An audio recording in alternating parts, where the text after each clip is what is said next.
ASU researchers are investigating ways to measure and mitigate heat exposure risks. That research includes MARDI, a state-of-the-art mobile biometeorological station. Here to talk about MARDI is Konrad Rikuszewski. He's from ASU's Fulton Schools of Engineering, and Jennifer Van Us from ASU School of Sustainability. Good to have you both here. Thank you so much for joining us. Konrad, I'm going to start with you.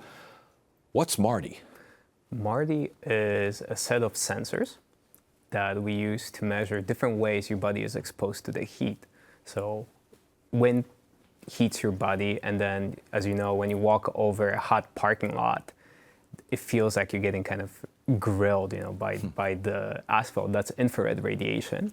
And then, of course, when you go out in the sun, there's solar radiation. So MARDI has a set of sensors that we put up on a mobile cart. So we're able to go in different spots and measure how different microclimates change the way you're exposed to the heat. I was going to say, Jennifer, sounds like sensors are kind of measuring microclimates, because you could be in a nice shady spot, you walk across the street, and all of a sudden it feels like, you know what? Exactly. It feels like an inferno, right? Especially here in the valley. And so with these net radiometers that Konrad was referring to, we're able to differentiate what people are exposed to as they go from that maybe shady grassy area into a hot asphalt parking lot.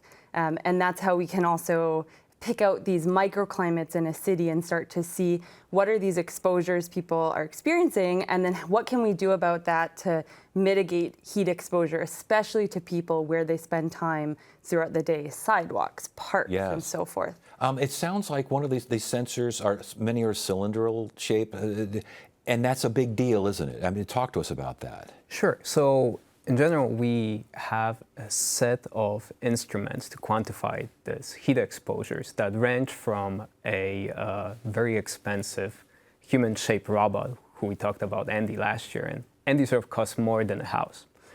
Now, kind of midway, we have MARDI, and MARDI might cost somewhat like a used car. And then using the lessons learned from Andy and MARDI, and we ensured that the two agree, we created cheaper sensors that are cylindrical shape, and we found that a cylinder actually is a very good representation of a human body for different types of bodies. And these sensors cost less than a cell phone. So the idea is that not everybody can afford a MARDI, and we have 3 of them, but we ran out of money by doing that. But these cheaper cylindrical sensors, we make sure that they agree with MARDI and with Andy, but they're cheap enough that they can be widely distributed, let's say in multiple spots, to take measurements simultaneously. And those measurements include how heat would impact the body, correct? With Andy, the mannequin, yes, or we can model that as well. The cylinders are really helpful in quantifying in a low-cost way and a highly spatial, resolved way what the radiative and convective loads are to the human body, which are very important to then get to that question, or the answer to that question: what's happening to the human body in the heat. Does wind play a factor? Is wind a part of it? You mentioned convection, I would imagine.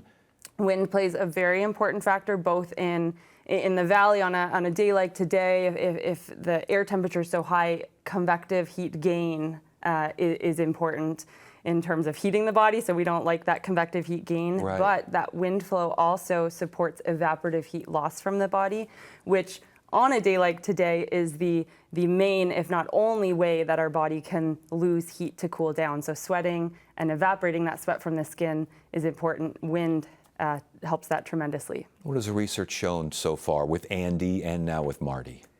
So especially with Andy, we were able to learn that there are multiple parameters that describe the wind flow that are important. So typically you can think of just average wind speed, but when you go outside, you feel sort of, gusts, right? And it turns out that the amount of turbulence in the air can have really high impact on how much of that heat you gain from the hot wind, and also how much it evaporates the sweat. So we're able to develop better models accounting for that characteristic. Yeah, we got to get you guys back on because this is fascinating stuff, and I want to get more on the research and what it's shown here. But thank you for sharing what you've done so far. Congratulations on your success, and we'll keep an eye on you. Thanks for joining us. Thanks so much.